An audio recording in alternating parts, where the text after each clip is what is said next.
Приветствую вас, дорогие телезрители! В эфире программа News on Air. С вами я, Мария Кардашевская. Ну что, давайте начнем. Сегодня мы хотим вам рассказать про семью Аракчеевых, которые живут в Нерингри более 30 лет. Их семья – это династия спасателей. Отец семейства Анатолий Юрьевич больше 20 лет прослужил в пожарной охране. Супруга Светлана Прокопьевна также предана этой службе. А их сыновья Андрей и Евгений пошли по стопам родителей и работают в подразделениях МЧС России. Анатолий Юрьевич был принят на службу в пожарную охрану на должность старшего мастера ГДЗС в 1994 году и, проработав там больше 20 лет, вышел на пенсию. Он ветеран Афганистана, руководит Якутским республиканским отделением «Боевое братство». Одна из целей – это патриотическое воспитание, другая цель – это оказание помощи ветеранам боевых действий, Великой Отечественной, инвалидам, семьям погибших, ветеранам и пенсионерам военной службы, ну и другим категориям ветеранов. Дальше потом оказание содействия государству, ну то есть или правительству нашему в поддержании этой государственной политики. Супруга Светлана Прокопьевна начинала свой профессиональный путь с должности радиотелефониста пожарной части поселка Беркакит. В 2001 году она была назначена на должность диспетчера Центрального пункта пожарной связи. Аракчеевы воспитали 3 детей. В этом году отметят 34-й год совместной жизни. С Анатолием, когда познакомились, я не знала, что он служил в горячей точке. Он об этом не говорил. Ему, знаете, он даже не стеснялся, а все время отходил от этой темы. Ему это было больно, живо.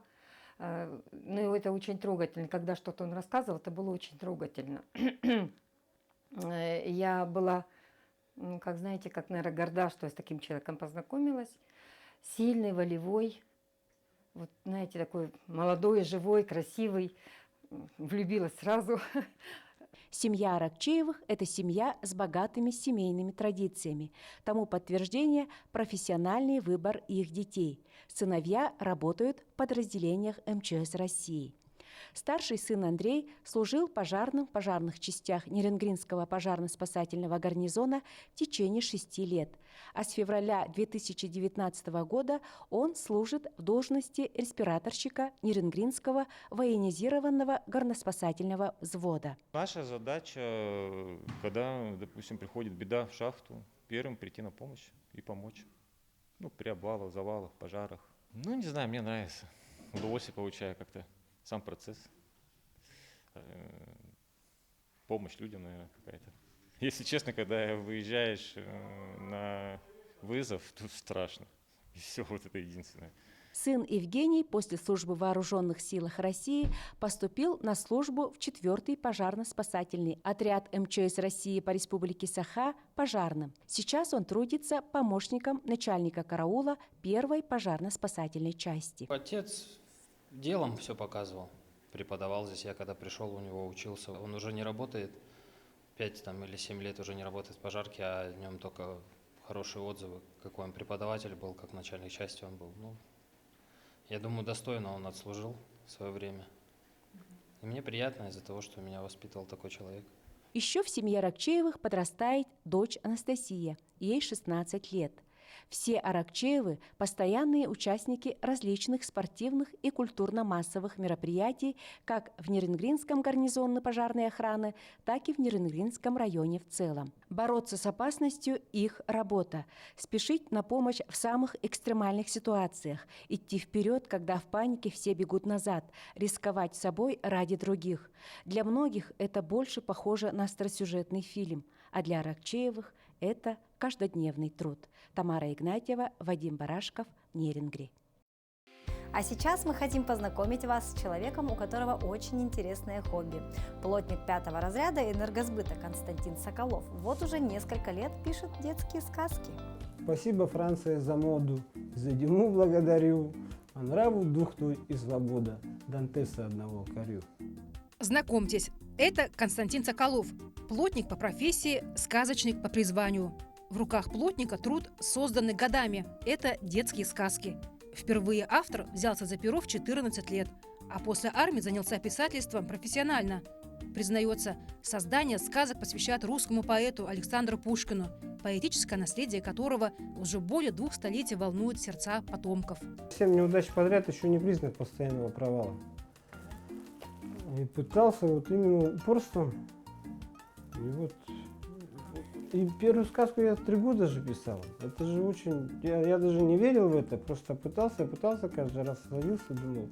Интерес к сказкам пришел постепенно. Когда было свободное время, отец семейства читал своим детям сказки. А свое первое произведение, сказку про Ивана Дурака и царевну, он написал 11 лет назад. В это время у дворца царь с царицей у крыльца ждали дочь свою царевну. К вечеру она с деревни от гостей прибыть должна. У родителей одна, их волнением нет конца, шлют навстречу ей гонца. Ждут вестей они всю ночь, беспокоятся за дочь. Лишь под утро, наконец, прискакал назад конец. Перебит обоз в пути, а царевны не найти.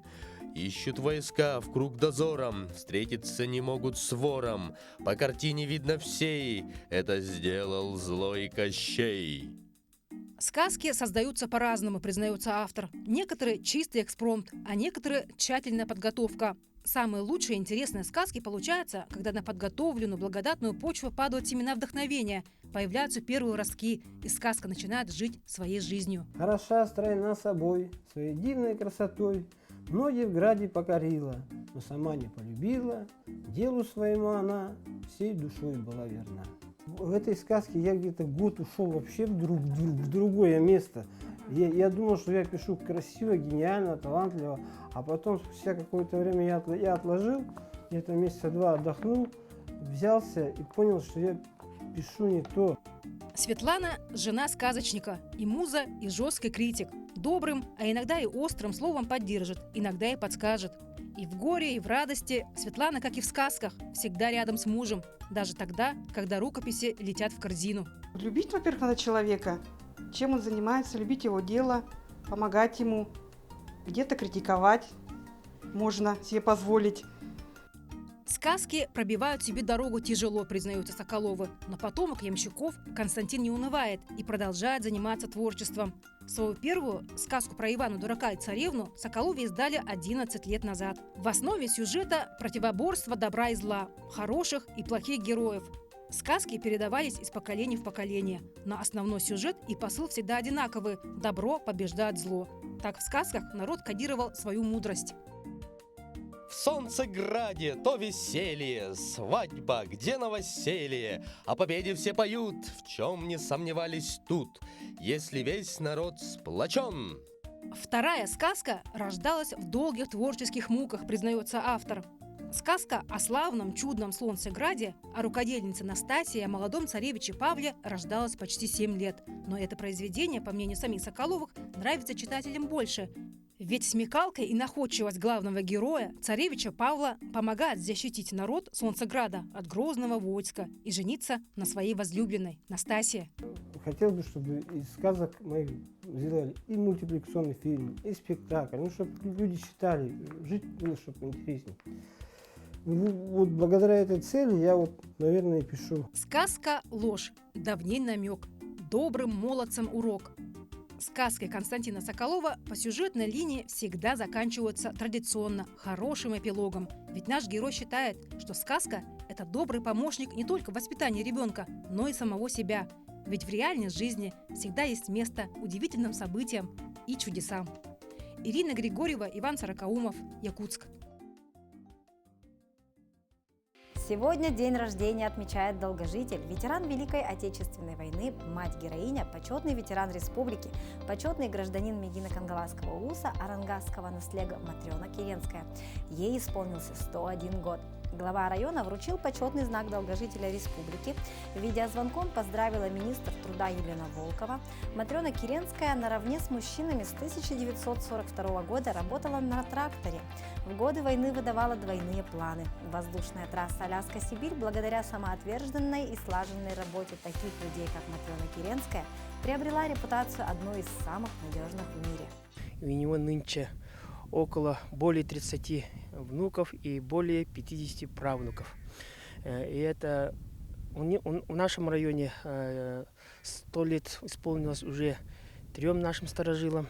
Это Пермякова Ульяна Егоровна и Березкин Алексей Николаевич, который живет сейчас в городе Якутске.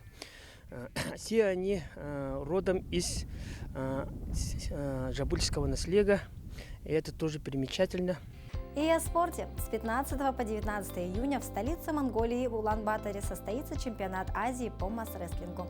Готовясь к этим соревнованиям, команда Монголии проходит сборы в Якутии, на родине масс-рестлинга. Со спортсменами занимаются тренеры и преподаватели кафедры масс-рестлинга СФФУ. На прошлом чемпионате мира команда из Монголии завоевала 4 медали, и это дало новый толчок к развитию этого вида спорта. В сборной, которая приехала в Якутск, в основном новички, первые и вторые номера по результатам чемпионата Монголии.